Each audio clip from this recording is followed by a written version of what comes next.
Hello students, my name is Shalini. Welcome to my channel. आज हम पढ़ेंगे हाइड्रोजन बॉन्डिंग। ये जो टॉपिक है आपका, ये क्लास 11th केमिस्ट्री का टॉपिक है और ये चैप्टर 4 है हमारा, chemical bonding and molecular structure. उसका टॉपिक है हाइड्रोजन बॉन्डिंग। बहुत इंपॉर्टेंट टॉपिक है बेटा ये। जस्ट बिकॉज आपके एंट्रेंस एग्जाम में इस कंसेप्ट से काफ़ी क्वेश्चंस डायरेक्टली आ सकते हैं। एंड आप जब भी आप इनऑर्गेनिक पढ़ते हो, इनऑर्गेनिक पढ़ने के टाइम पे आप ये मानिए कि बहुत सारे कंसेप्ट्स ऐसे होते हैं जो हाइड्रोजन बॉन्डिंग पर डिपेंड करते हैं। तो आपको हाइड्रोजन बॉन्डिंग बेसिक कंसेप्ट है, अच्छे से आना चाहिए। इसके सारे कॉन्सिक्वेंसेस, सारे पॉइंट्स आज हम कवर करेंगे इस वीडियो में।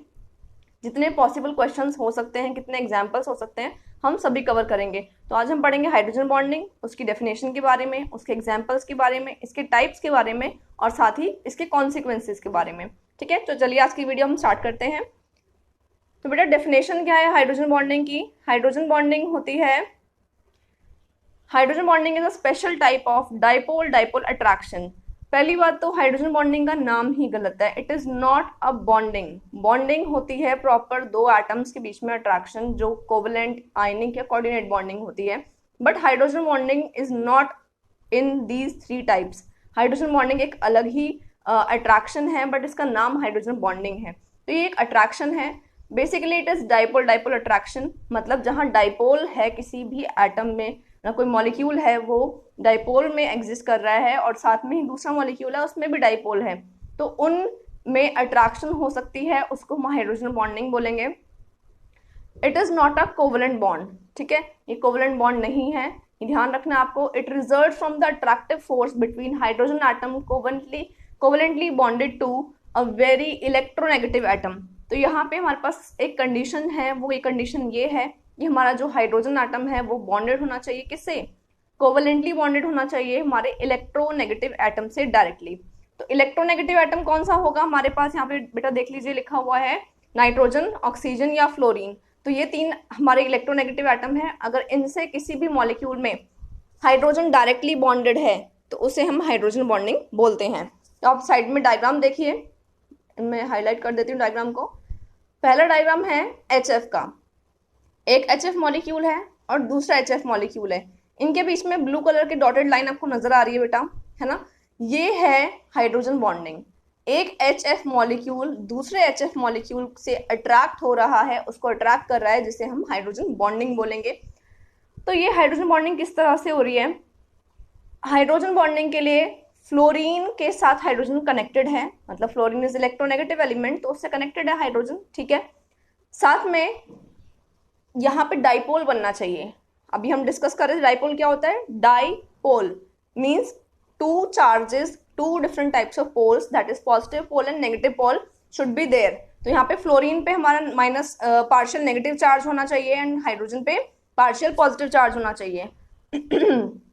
तो उस केस में हाइड्रोजन फ्लोराइड जो है वो एक डाइपोल मॉलिक्यूल होता है। साथ में दूसरा HF मॉलिक्यूल जो है वो भी आपका डाइपोल कंटेन कर रहा है। तो क्या होगा, फ्लोरीन जो पार्शियली नेगेटिव चार्ज कैरी कर रहा है वो दूसरे मॉलिक्यूल के हाइड्रोजन को अट्रैक्ट करेगा। ठीक है, अपने वाले से तो डायरेक्टली बॉन्डेड है, उससे तो अट्रैक्शन की जरूरत नहीं है, वो दूसरे मॉलिक्यूल के हाइड्रोजन को अट्रैक्ट करना स्टार्ट कर देता है। तो दूसरे मॉलिक्यूल का हाइड्रोजन क्योंकि पार्शियली पॉजिटिव होता है, बिकॉज वो भी वही कंडीशन में है, वो भी फ्लोरीन के साथ अट्रैक्टेड है। ठीक है, तो बेटा अब कई बच्चों को डाउट ये होगा, मैम हाइड्रोजन और फ्लोरीन के ऊपर partial negative partial positive charge आप बोल रहे हो, कहाँ से आए? तो बेटा होता क्या है, जब भी दो एटम्स कोवलेंट बॉन्ड बनाते हैं तो उनके बीच में शेयर्ड पेयर ऑफ इलेक्ट्रॉन्स होते हैं, वो सेंटर में होने चाहिए। बट अगर उन दोनों में से कोई एक एलिमेंट हाईली इलेक्ट्रोनेगेटिव होता है तो वो उन दोनों इलेक्ट्रॉन्स को अपनी तरफ अट्रैक्ट कर लेता है। जब वो अपनी तरफ अट्रैक्ट कर लेगा तो उसके ऊपर इलेक्ट्रॉन डेंसिटी बढ़ जाती है, जिसकी वजह से उस पर पार्शियल नेगेटिव चार्ज आ जाता है और हाइड्रोजन जो है उसके ऊपर पार्शियल पॉजिटिव चार्ज रहता है। ठीक है, तो ये था हमारा पहला एग्जाम्पल। नेक्स्ट एग्जाम्पल पे आते हैं। नीचे आप देख लीजिए, वाटर का एग्जाम्पल है। तो वाटर मॉलिक्यूल में बेटा एक वाटर मॉलिक्यूल दिखाई दे रहा है आपको, बेंट शेप में है, दूसरा भी बेंट शेप में है, तीसरा भी बेंट शेप में है। तो जो नीचे वाला वाटर मॉलिक्यूल है उसका oxygen partial negative charge carry कर रहा है और वो अपने ऊपर वाले दोनों मॉलिक्यूल्स के हाइड्रोजन को अट्रैक्ट कर रहा है जो पार्शियली पॉजिटिव चार्ज जिनमें है। तो इसका मतलब ये है कि वाटर मॉलिक्यूल में भी बहुत सारे वाटर मॉलिक्यूल्स अगर हैं हमारे पास लिक्विड फेज में हो, चाहे वो सॉलिड फेज में, आइस के फेज में भी हो, तो भी सब में एक हाइड्रोजन बॉन्डिंग रहती है और हाइड्रोजन बॉन्डिंग की वजह से उनमें अट्रैक्शन अच्छी होती है। ठीक है, तो ये आपको पॉइंट क्लियर हो गया है। ठीक है, तो हम आगे चलते हैं। अब हम पढ़ेंगे बेटा कंडीशंस फॉर हाइड्रोजन बॉन्डिंग। कुछ ऐसी कंडीशंस हैं जो फॉलो करनी जरूरी है, अगर हाइड्रोजन बॉन्डिंग करवानी है तो वहाँ हाइड्रोजन बॉन्डिंग तभी होगी जब ये कंडीशंस फॉलो होती हैं। तो हमारी फर्स्ट कंडीशन है the molecule must contain a highly electronegative atom link to the hydrogen atom, means hydrogen directly attach होना चाहिए किसी इलेक्ट्रोनेगेटिव एलिमेंट के साथ। तो बेटा इलेक्ट्रोनेगेटिव एलिमेंट के एग्जांपल्स आप अच्छे से जानते हैं क्या है, FON, फोन। आपको ये ध्यान रखना है, FON मतलब फोन, F का मतलब फ्लोरीन, O का मतलब ऑक्सीजन एंड N का मतलब नाइट्रोजन। तो FON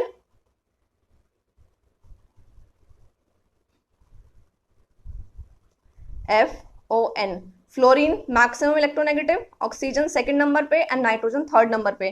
तो इन तीनों के केसेस में जहां भी इनके साथ में हाइड्रोजन डायरेक्टली अटैच होगा उसमें हाइड्रोजन बॉन्डिंग डेफिनेटली होगी। तो कितनी सिंपल सी ट्रिक है, FON फोन आपको अच्छे से याद हो जाएगा। तो ये हमारे इलेक्ट्रोनेगेटिविटी का ऑर्डर है। पूरे पीरियोडिक टेबल में सबसे ज्यादा इलेक्ट्रोनेगेटिव फ्लोरीन होता है, सेकंड नंबर पे ऑक्सीजन होता है एंड थर्ड नंबर पे नाइट्रोजन होता है। ठीक है, तो सेकंड पॉइंट पे चलते हैं। सेकंड पॉइंट है हमारा the size of the electronegative atom should be small. Now आपको पता होना चाहिए कि इन तीनों एलिमेंट्स का साइज कैसा होता है, स्मॉल होता है, लार्ज होता है। तो आप इमेजिन करिए अपने माइंड में पीरियोडिक टेबल, आप सेकंड पीरियड को देखिए, उसमें जो एलिमेंट्स हैं उनके बारे में सोचिए। आपको पता है down the group size increase होगा और ये स्टार्टिंग के इनिशियल एलिमेंट्स हैं, इनका मतलब इनका साइज जो है वो छोटा है। जब साइज छोटा है तो it means this condition is getting followed, the size of the electronegative atom should be small. तो ये हमारी कंडीशन फॉलो हो रही है इन तीनों एलिमेंट्स के साथ। Next point is third, the smaller the size greater is the electrostatic attraction. जितना एटम का साइज छोटा होगा, स्मॉलर द साइज, उतनी ज्यादा इलेक्ट्रोस्टैटिक अट्रैक्शन ज्यादा होगी। ठीक है, तो इन तीनों पॉइंट्स का हमें ध्यान रखना है और ये तीनों पॉइंट्स अगर हम ध्यान रखते हैं तो हमारे मॉलिक्यूल्स आपस में कोवेलेंट बॉन्डिंग शो करेंगे और हम ये चेक कर सकते हैं। नीचे एक डायग्राम दिया हुआ है, वही वाटर का डायग्राम है।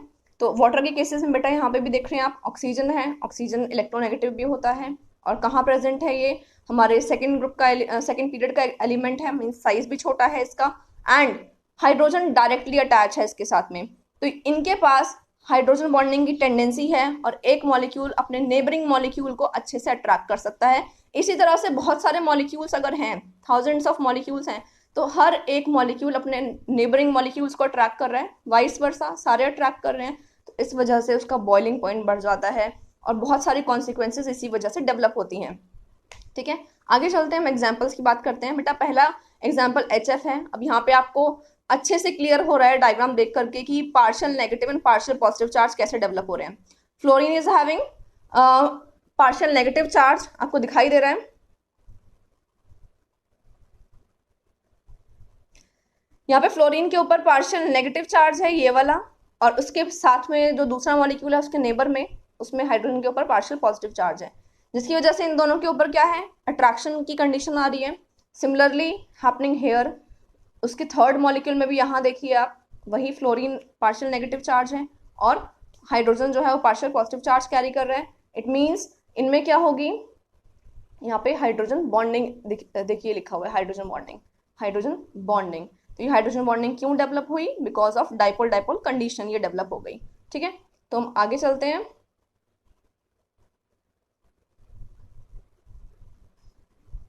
Second example is water. Water में भी आप देख लीजिए मॉलिक्यूल, अब चार्ज हम मैंने शो किए हैं यहाँ पे। तो ऑक्सीजन के ऊपर क्या है, पार्शियल नेगेटिव चार्ज है, हाइड्रोजन के पास क्या है, पार्शियल पॉजिटिव चार्ज है। It means they are showing first जो हमारा मॉलिक्यूल है वो कनेक्ट हो रहा है, वो अट्रैक्ट कर रहा है दूसरे मॉलिक्यूल को, एंड सिमिलरली दूसरा मॉलिक्यूल अट्रैक्ट कर रहा है तीसरे मॉलिक्यूल को। तो ये अट्रैक्शन किस तरह से डेवलप हो रही है, यहाँ पे भी डाइपोल्स हमारे जो हैं वो डेवलप हो रहे हैं और डाइपोल की वजह से यहाँ पे हाइड्रोजन बॉन्डिंग है। ठीक है, नेक्स्ट हमारा एग्जाम्पल है अल्कोहल। अल्कोहल बहुत अच्छा एग्जाम्पल है, हाइड्रोजन बॉन्डिंग होती है, इसी वजह से अल्कोहल पानी में डिजोल्व हो जाता है। ये प्रॉपर्टी इसकी इसीलिए है, हर प्रोपोर्शन में alcohol is soluble in water. तो इसका मॉलिक्यूल देख लेते हैं बेटा, ROH। R का मतलब होता है कोई भी R ग्रुप, मतलब कार्बन का कोई भी चेन, कार्बन का कोई भी ग्रुप, और OH का मतलब है फंक्शनल ग्रुप। तो अल्कोहल का फॉर्मूला होता है ROH। और साइड में दूसरा मॉलिक्यूल आप देख रहे हो वो भी ROH है। तो इसमें जो ऑक्सीजन है वो पार्शियल नेगेटिव है, उसके साथ वाला हाइड्रोजन पार्शियल पॉजिटिव चार्ज है। एंड जब वो दूसरे मॉलिक्यूल को अट्रैक्ट कर रहा है तो वहां पे हाइड्रोजन जो है वो पार्शियल पॉजिटिव आप देख रहे हैं, एंड ऑक्सीजन पार्शियल नेगेटिव आप देख रहे हैं, चार्ज है उसके ऊपर। तो क्या होगा, दोनों मॉलिक्यूल्स के बीच में ऑपोजिट चार्जेस अट्रैक्ट होंगे। ठीक है, चलिए हम नेक्स्ट देखते हैं, फोर्थ कार्बोक्सिलिक एसिड को देखते हैं। कार्बोक्सिलिक एसिड में यहाँ पे एक मॉलिक्यूल दूसरे मॉलिक्यूल से जब हाइड्रोजन बॉन्डिंग शो कर रहा है बेटा, तो वो डबल हाइड्रोजन बॉन्ड शो कर रहा है, जो कि इसको बहुत ज्यादा स्ट्रांगली अट्रैक्टेड कर देता है। इसका ही रीजन है कि हाइड्रोजन बॉन्डिंग बॉइलिंग के बाद भी सेपरेट नहीं हो पाते ये मॉलिक्यूल्स, और जब ये इवेपोरेट हो जाते हैं तब भी कार्बोक्सिलिक एसिड डाइमर की फॉर्म में एग्जिस्ट करता है। किसमें फॉर्म में एग्जिस्ट करता है, डाइमर की फॉर्म में। डाइमर मतलब दो मॉलिक्यूल्स एक साथ एग्जिस्ट करते हैं। बहुत अच्छा एग्जाम्पल है, ये काफी जगह पूछा जाता है, आपके स्कूल एग्जाम में क्वेश्चन आ सकता है कि कार्बोक्सिलिक एसिड वेपर फेज में डाइमर में क्यों एग्जिस्ट करता है, तो आप वहां पे यही डायग्राम शो करेंगे। तो मैं आपको बता देती हूँ डायग्राम किस तरह से ड्रॉ किया गया है बेटा। ये है CH3, ये है C और फिर है OOH। तो CH3COOH होता है कार्बोक्सिलिक एसिड का फॉर्मूला। ठीक है, ये आप जानते हो, ये आपने पढ़ा होगा, 10th क्लास में आप पढ़ के आए होंगे। ये एक मॉलिक्यूल है और ये दूसरा मॉलिक्यूल है, दोनों मॉलिक्यूल्स में एक हाइड्रोजन बॉन्डिंग यहाँ हो रही है और दूसरी यहाँ पे हो रही है। तो इसका मतलब जब एक्सटेंट ऑफ हाइड्रोजन बॉन्डिंग ज्यादा है तो ये बॉइलिंग के टाइम पे भी ब्रेक नहीं हो पाती है। देख लीजिए, यहाँ पे ऑक्सीजन पार्शियल नेगेटिव, हाइड्रोजन यहाँ पार्शियल पॉजिटिव, यहाँ ऑक्सीजन पार्शियल नेगेटिव, हाइड्रोजन यहाँ पे पार्शियल पॉजिटिव। अब इनके बीच में क्या हो रही है, यहाँ पे यहाँ अट्रैक्शन है और यहाँ अट्रैक्शन है, जिसकी वजह से दोनों मॉलिक्यूल साथ में ही इवेपोरेट हो जाते हैं। ठीक है, तो क्या एग्जिस्ट करेंगे नेचर में, ये डाइमर स्टेट में एग्जिस्ट करेंगे। ठीक है बेटा, क्लियर हो गया आप लोगों को? बहुत अच्छा एग्जाम्पल है ये, इसको ध्यान रखना है। नेक्स्ट हम चलते हैं टाइप्स ऑफ हाइड्रोजन बॉन्डिंग में। They are basically two types, intermolecular and intramolecular hydrogen bonding. सबसे पहला है इंटरमॉलिक्यूलर हाइड्रोजन बॉन्डिंग। बेटा इंटरमॉलिक्यूलर, बच्चे बहुत कंफ्यूज होते हैं इन टॉपिक्स में कि इंटर एंड इंट्रा मैम नहीं क्लियर हो रहा है। इंटरमॉलिक्यूलर मीन्स है कि कोई भी दो अलग अलग मॉलिक्यूल्स में हाइड्रोजन की बॉन्डिंग होना, एंड इंट्रा का मतलब होता है एक ही मॉलिक्यूल के अंदर हाइड्रोजन बॉन्डिंग दो अलग अलग एटम्स शो करेंगे। तो कैसे याद रखेंगे आप लोग, आपने सुना होगा इंटर कॉलेज कॉम्पिटिशन्स होते हैं, इंटर हाउस कॉम्पिटिशन्स है या इंटर क्लास कॉम्पिटिशन्स हैं।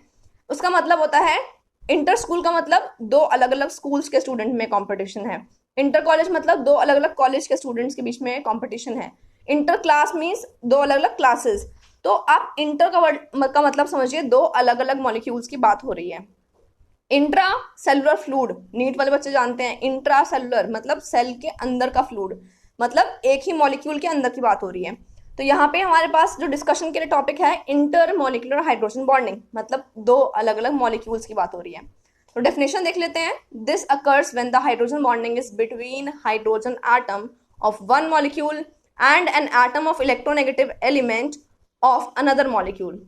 मतलब कि दिस अकर्स व्हेन कब होगी, hydrogen bonding is between hydrogen atom of one molecule and an electronegative element of another molecule. मतलब कि जो एक एटम है उसके अंदर जो हाइड्रोजन है वो अट्रैक्ट हो दूसरे मॉलिक्यूल के इलेक्ट्रोनेगेटिव एटम से। तो मैंने जो आपको पहले एग्जाम्पल बताए हैं, HF का एग्जाम्पल बताया है, अल्कोहल का एग्जाम्पल बताया है मैंने आपको, वो एग्जाम्पल्स वही थे बेटा। अल्कोहल का एग्जाम्पल जब बताया था तो भी दो अलग अलग मॉलिक्यूल्स की बात हो रही थी। HF का मॉलिक्यूल बताया था तो HF में भी दो अलग अलग मॉलिक्यूल्स में अट्रैक्शन थी, सिमिलर विद वाटर। तो ये दोनों जो एग्जाम्पल्स लिखे हुए हैं वो हमने एग्जाम्पल ऑलरेडी डिस्कस कर लिए हैं इंटरमॉलिक्यूलर हाइड्रोजन बॉन्डिंग के। आगे देखते हैं हम लोग इंट्रामॉलिक्यूलर हाइड्रोजन बॉन्डिंग। इंट्रा मतलब विद इन, एक ही मॉलिक्यूल की बात हो रही है, बहुत आसानी से समझ में आ जाएगा, बहुत क्लियर चीज है। The hydrogen bonding which takes place when in a molecule itself, एक मॉलिक्यूल के अंदर ही अगर हाइड्रोजन बॉन्डिंग होगी तब, it is called intramolecular hydrogen bonding. तो बेटा पहला इसका एग्जाम्पल है हमारे पास ऑर्थोनाइट्रोफिनॉल। जो स्ट्रक्चर बना हुआ है इसको समझिए बहुत ध्यान से, ये है ऑर्थोनाइट्रोफिनॉल। ऑर्थोनाइट्रोफिनॉल का मतलब है फिनोल होता है, दिस मॉलिक्यूल इज फिनोल। मतलब अगर बेंजीन रिंग के साथ में OH लगा दिया जाए तो बेटा इसे फिनोल कहा जाता है, ठीक है। और इसके जो ये वाली फर्स्ट पोजीशन होगी, इसके कोई भी साइड में आप देख लीजिए, फर्स्ट पोजीशन जो होगी वो ऑर्थो पोजीशन होगी। इस पे हम बोल रहे हैं नाइट्रो, तो नाइट्रो होता है NO2 ग्रुप, ठीक है। ये मॉलिक्यूल कहलाता है ऑर्थोनाइट्रोफिनोल, ठीक है। तो आप यहाँ पे इस मॉलिक्यूल में देख लीजिए, ये फिनोल पार्ट हो गया और ये नाइट्रो पार्ट हो गया। अब ये नेबरिंग कार्बन्स पे हैं, एक फिनोल जो साइक्लिक सिस्टम है उसके नेबरिंग कार्बन पे, दोनों पे, एक पे OH ग्रुप लगा है, एक पे नाइट्रो ग्रुप लगा हुआ है। तो आप देखो यहाँ पे जो हाइड्रोजन है, ये वाला हाइड्रोजन, ये ऑक्सीजन से अटैच है, it means this hydrogen is having partial positive charge, right. Nitro जो ग्रुप है उसमें 2 ऑक्सीजन हैं, तो मतलब ये जो ऑक्सीजन है जो अट्रैक्टेड शो हो रहा है, हाइड्रोजन बॉन्डिंग कर रहा है, ये पार्शियल नेगेटिव चार्ज शो करेगा, है ना। पार्शियल नेगेटिव चार्ज जब ये शो करेगा, इसमें क्या होने वाली है उस केस में, यहाँ पे dipole kind of condition develop हो गई है और यहाँ पे होगा हाइड्रोजन बॉन्डिंग। तो बेटा जब एक ही मॉलिक्यूल के अंदर अलग अलग एटम्स में हाइड्रोजन बॉन्डिंग होती है तो उसे हम कहते हैं इंट्रा मॉलिक्यूलर हाइड्रोजन बॉन्डिंग। तो जैसे हमारा एग्जाम्पल था ऑर्थोनाइट्रोफिनोल, ठीक। तो ये आपको एग्जाम्पल ध्यान रखना है और बहुत ईजी एग्जाम्पल है। सेकेंड एग्जाम्पल पे चलते हैं, सैलिसिलिक एसिड। ये आप डायग्राम देखिए, सैलिसिलिक एसिड में हमने यहाँ पे क्या किया, यहाँ पे भी बेंजीन रिंग है, ये बेंजीन रिंग के साथ OH लगा हुआ है और उसी के नेबरिंग कार्बन पे लगा हुआ है COOH group, this is COH group, carboxylic acid group. अब समझो बेंजीन रिंग, OH और उसके साइड वाले पे क्या, COOH। अब क्या होगा, अट्रैक्शन होगी, ठीक है, किसके बीच में, आप ये ध्यान दीजिए, this hydrogen showing partial positive charge because ये खुद अट्रैक्टेड है ऑक्सीजन से, तो ऑक्सीजन इसको क्या कर रहा है, डाइपोल क्रिएट हो रहा है यहाँ पे, this oxygen is partial negative, so hydrogen is partial positive. यहाँ पे जो ऑक्सीजन है जो अट्रैक्ट शो कर रही है, ये पार्शियल नेगेटिव चार्ज होगा इसके अंदर भी, ठीक है। तो यहाँ पे जो डॉटेड है दैट इज हाइड्रोजन बॉन्डिंग। तो सैलिसिलिक एसिड में भी इंट्रा मॉलिक्यूलर हाइड्रोजन बॉन्डिंग बेटा होती है, ठीक है। क्लियर हो गया आप लोगों को। स्टूडेंट्स आगे चलते हैं, हम लोग पढ़ते हैं consequences of hydrogen bonding. Consequences of hydrogen bonding मतलब कि हाइड्रोजन बॉन्डिंग की वजह से क्या कॉन्सिक्वेंसेज डेवलप हो जाते हैं, क्या प्रॉपर्टीज में चेंजेस आ जाते हैं, और अगर कोई मॉलिक्यूल हाइड्रोजन बॉन्डिंग शो करता है उस केस में। तो ये टॉपिक हम कंटिन्यू कर रहे हैं। पहला पॉइंट जो हमें डिस्कस करना है that is high melting and boiling point. आपको पता होना चाहिए कि अगर कोई भी फोर्सेस या अट्रैक्शंस हैं 2 मॉलिक्यूल्स के बीच में या ज़्यादा मॉलिक्यूल्स के बीच में, तो कहीं ना कहीं उसको मेल्ट करने में, उसको बॉईल करने में, उन मॉलिक्यूल्स को सेपरेट करने में क्या होगा, हमें प्रॉब्लम फेस करनी पड़ेगी, और टेम्परेचर में भी हाई। तो हाई बॉइलिंग पॉइंट और मेल्टिंग पॉइंट इसीलिए होता है कि कहीं ना कहीं उसमें हाइड्रोजन बॉन्डिंग हो रही है। तो ये हमें चेक करना पड़ेगा। कैसे चेक करेंगे, वही तीनों कंडीशंस जो अभी हमने पढ़ी हैं उन कंडीशंस को अप्लाई करके। तो इसके मैं एग्जांपल्स दे रही हूँ आपको। पहला पॉइंट है the unusual high boiling point of HF among halogen acids. तो हेलोजन एसिड्स की बात करते हैं हम, 17 ग्रुप जो है उसके एसिड्स की बात करें, HF, HCl, HI, HBr, ये सारे हमारे हेलोजन एसिड्स हैं। तो बेटा इन सभी हेलोजन एसिड्स में सबसे ज़्यादा बॉइलिंग पॉइंट जो होगा वो HF का होगा। HF का बॉइलिंग पॉइंट ज़्यादा क्यों है, क्योंकि ये हाइड्रोजन बॉन्डिंग शो करता है। तो वो हमने डिस्कस कर लिया है ऑलरेडी कि क्यों शो करता है। तो आपका ये क्वेश्चन सॉल्व हो चुका है, आप ये क्वेश्चन अच्छे से अटेम्प्ट कर सकते हो। अगर आपसे पूछा जाए कि हाइड्रोजन एसिड्स में सबसे ज़्यादा किसका बॉइलिंग पॉइंट होगा तो आप अच्छे से इसको कर लोगे। Come to the second point, second question है हमारा, water is a liquid whereas other hydrides of 16 group elements, हम यहाँ 16 ग्रुप एलिमेंट्स की बात कर रहे हैं, सल्फर, सेलेनियम, टेलुरियम, ये सारे जो हाइड्राइड्स हैं, these are all gases at ordinary temperature, room temperature, but water is a liquid. Water liquid में एग्जिस्ट कर रहा है, बट बाकी सारे जो हाइड्राइड्स हैं सेम सिमिलर ग्रुप के हैं, इट मीन्स प्रॉपर्टी सिमिलर होनी चाहिए, बट सिमिलर नहीं है। Water is showing some change.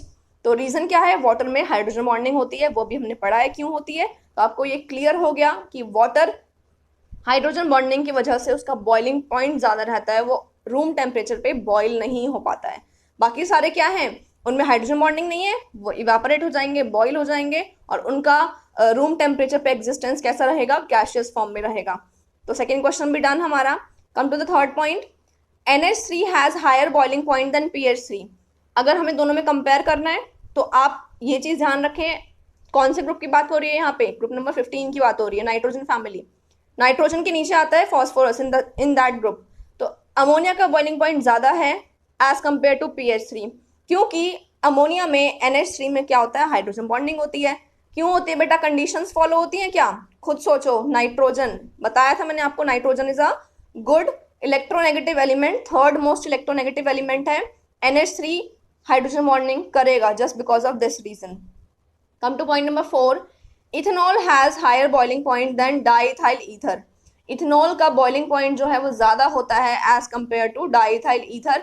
बेटा इथेनॉल में हाइड्रोजन बॉन्डिंग होती है, इसीलिए उसका बॉइलिंग पॉइंट बढ़ जाएगा।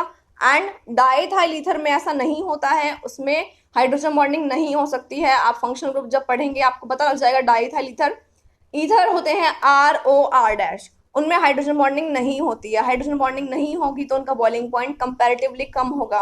अगर इथेनॉल और डाईइथाइल ईथर हम कंपैरेटिव मॉलिक्यूलर मासेस के दो अलग अलग फंक्शनल ग्रुप्स की बात कर रहे हैं, एक अल्कोहल ले रहे हैं और एक ईथर ले रहे हैं, तो बॉइलिंग पॉइंट डेफिनेटली अल्कोहल्स का ज्यादा होगा बिकॉज ऑफ हाइड्रोजन बॉन्डिंग। तो फर्स्ट हमारा पॉइंट था हाइड्रोजन बॉन्डिंग की वजह से मेल्टिंग एंड बॉइलिंग पॉइंट में रेज आ जाता है, हाइक हो जाता है, तो वो just because of this reason. चलिए हम सेकेंड पॉइंट पे चलते हैं। Graphical representation of high boiling point of molecules showing hydrogen bonding. तो हाइड्रोजन बॉन्डिंग वाले जो मॉलिक्यूल्स हैं इनमें किस तरह से चेंज आ रहा है आप देख लीजिए। बॉइलिंग आप एक ग्राफ देखिए बेटा, एक साइड हमने नीचे पीरियड नंबर लिखे हुए हैं 1, 2 एंड 3, इस तरह से एलिमेंट्स के हमने हाइड्राइड्स लिए हैं, और वहीं हमने दूसरे एक्सिस पे बॉइलिंग पॉइंट लिया है। तो आप अच्छे से देखिए, पहला जो ऊपर सबसे ऊपर जो ग्राफ है हमारा, सबसे पहला कर्व है वाटर के केस में। तो 16 ग्रुप एलिमेंट्स का कर्व हम देख रहे हैं यहाँ पे। 16 ग्रुप एलिमेंट्स मतलब H2O, H2S, H2SE, H2TE, इनकी बात हो रही है। तो बॉइलिंग पॉइंट्स बाकी सबका क्या है, कम है, कंपैरेटिवली वाटर का बहुत ज्यादा है। तो वाटर का ज्यादा क्यों है, आप जानते हो, हाइड्रोजन बॉन्डिंग। वही सेकंड रीजन, सेकंड ग्राफ पे आ जाइए नीचे, हैलोजन एसिड्स की बात हो रही है, 17 ग्रुप एलिमेंट्स की बात हो रही है, तो यहाँ भी HF का सबसे ज्यादा है। क्लियर है रीजन, हाइड्रोजन बॉन्डिंग। थर्ड अब आ जाइए नीचे वाली लाइन पे, तो नाइट्रोजन फैमिली वाले हाइड्राइड्स हैं उनका और भी कम है, सबसे ज्यादा उनमें से अमोनिया का है, रीजन सेम, हाइड्रोजन बॉन्डिंग। अब क्वेश्चन यहाँ पे ये है कि H2S के बाद H2SE और H2TE का भी इंक्रीज हो रहा है धीरे धीरे। तो बेटा उनका इंक्रीज इसीलिए हो रहा है क्योंकि वहां पे वॉन डर वाल फोर्सेज हैं। वॉन डर वाल फोर्सेज कब बढ़ती हैं, जब साइज ऑफ एटम बढ़ेगा, एटॉमिक मास ऑफ एटम बढ़ जाएगा सेंट्रल एटम का, and molecular mass of the molecule बढ़ जाएगा, तो वहां पे वॉन डर वाल फोर्सेज बढ़ जाती हैं और वहां पे बॉइलिंग पॉइंट धीरे धीरे इंक्रीज होता है, बट डाउन द ग्रुप। तो डाउन द ग्रुप में इंक्रीज हो रहा है, बट सबसे ज्यादा किसका रहेगा, सबसे टॉप वाले कंपाउंड का, हाइड्राइड का। Reason hydrogen bonding.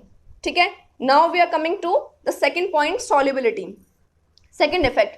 तो सॉल्युबिलिटी को भी कैसे ना कैसे तो इफेक्ट करता ही है हमारा हाइड्रोजन बॉन्डिंग, हम ये देख लेते हैं।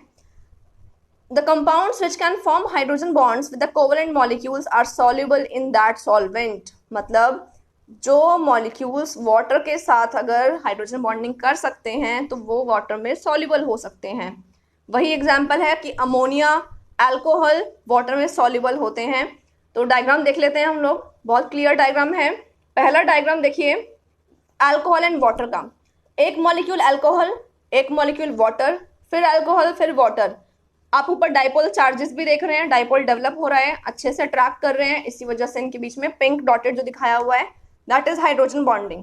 तो हाइड्रोजन बॉन्डिंग क्या है, एग्जिस्ट कर रही है in these kind of molecules. Second diagram देखते हैं। Second diagram is of nitrogen showing attraction towards hydrogen of water. Nitrogen किसका है, ये अमोनिया मॉलिक्यूल का। यहाँ पे हाइड्रोजन बॉन्डिंग डेवलप कर रहा है ये वाटर मॉलिक्यूल के साथ में, hydrogen bonding clear cut show हो रही है। It means it is also soluble in water. ठीक है, बहुत ईजी है। नेक्स्ट चलते हैं third, lower density of ice than water.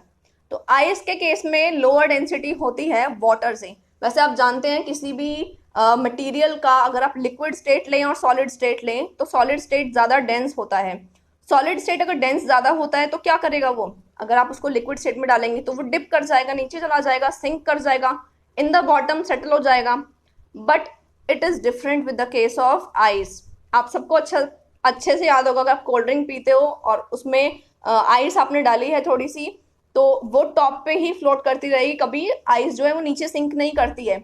The reason, density ice की कम होती है वाटर से। तो क्वेश्चन सोचने वाला ये है कि सॉलिड होते हुए उसकी लिक्विड से कम density, how it is possible. तो आप नीचे जो डायग्राम देख रहे हैं, बहुत अच्छा डायग्राम है ये, कि ग्लेशियर्स जो होते हैं वो भी आइस के बने होते हैं और वो भी फ्लोट कर रहे होते हैं। काफी सारे बड़े बड़े आइसबर्ग्स होते हैं, फ्लोट कर रहे होते हैं। तो रीजन बीइंग कि आइस की डेंसिटी कम होती है। अब क्वेश्चन ये है कि कम क्यों होती है आइस की डेंसिटी। बेटा ये मॉलिक्यूल्स देखिए, यहाँ पे हमारा जो फर्स्ट स्ट्रक्चर दिखाई दे रहा है आपको, वाटर बेंट शेप में होता है। पर आप ये जानते हो कि इस तरह से अगर मैं ड्रॉ करूं, इस तरह का एक नेट लाइक या केज लाइक स्ट्रक्चर ड्रॉ हो जाता है। और अगर मैं यहाँ पे वाटर मॉलिक्यूल दिखाना चाहूँ तो यहाँ पे अगर ऑक्सीजन है, हर जहाँ जहाँ मैं रेड डॉट दिखा रही हूँ, हर उस जगह पे ऑक्सीजन है, ठीक है। उसके साथ में 2 हाइड्रोजन अटैच कर दीजिए, लाइक दिस, लाइक दिस। तो यहाँ पे हाइड्रोजन बॉन्डिंग डेवलप हो जाएगी और एग्जिस्ट करना स्टार्ट कर देगी। और जब भी, ये देखिए इधर ये चीज, ये जो येलो डॉट से दिखा रही हूँ सारी हाइड्रोजन बॉन्डिंग है।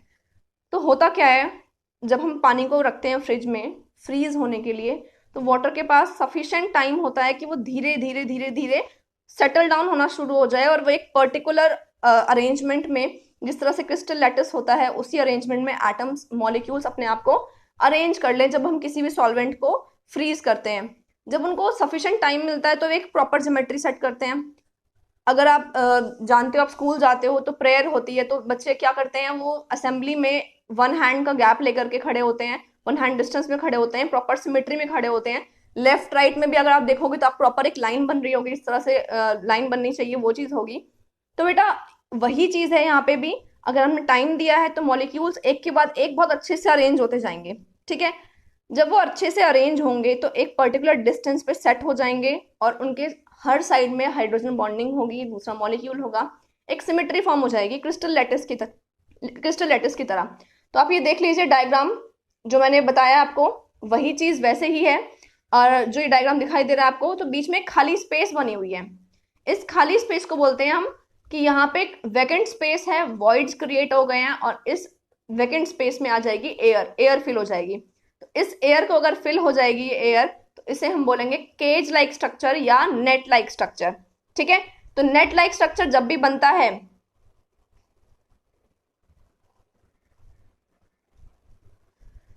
तो जब भी नेट लाइक स्ट्रक्चर बनता है, केज लाइक स्ट्रक्चर बनता है, तो उसके बीच में वैकेंट स्पेस होती है और उस वैकेंट स्पेस में एयर फिल हो जाती है। जब भी एयर फिल हो जाएगी, वहां पे जब एयर बबल्स होंगे, एयर स्पेसेस होंगे, तो इसकी वजह से डेंसिटी कम हो जाएगी और ice can float over water, ice जो है वो वाटर पे फ्लोट कर सकेगी। तो रीजन देख लेते हैं हमने क्या लिखा है। रीजन है the hydrogen bonding give rise to a cage like structure of water molecules. Each water molecule is linked tetrahedrally to 4 other water molecules. Her water molecule के साइड में 4 जगह पे अलग अलग वाटर मॉलिक्यूल्स होते हैं। ये आप इस डायग्राम में देख सकते हैं। हर एक मॉलिक्यूल जो है अपने सराउंड में 4 मॉलिक्यूल से ऑक्यूपाइड है, ठीक है, इसीलिए इसको टेट्राहेड्रल लिंक बोल रहे हैं हम लोग। Next is vacant spaces are created in which air is trapped, hence ice is having lower density than water. तो वाटर जो है उसकी डेंसिटी ज़्यादा हो जाती है और आइस की डेंसिटी कम रह जाती है, जिसकी वजह से वो अच्छे से फ्लोट कर सकता है। और फ्लोट करता है क्योंकि डेंसिटी जो है वो आइस की कम है, ठीक है बेटा। तो मैंने आज आपको पढ़ाया है हाइड्रोजन बॉन्डिंग के बारे में, हाइड्रोजन बॉन्डिंग के टाइप्स के बारे में, एग्जाम्पल्स के बारे में एंड इट्स कॉन्सिक्वेंसेस के बारे में। अगर आपको मेरी वीडियो पसंद आई हो तो ज़रूर लाइक करें एंड मेरे चैनल को ज़रूर सब्सक्राइब करें। Thank you.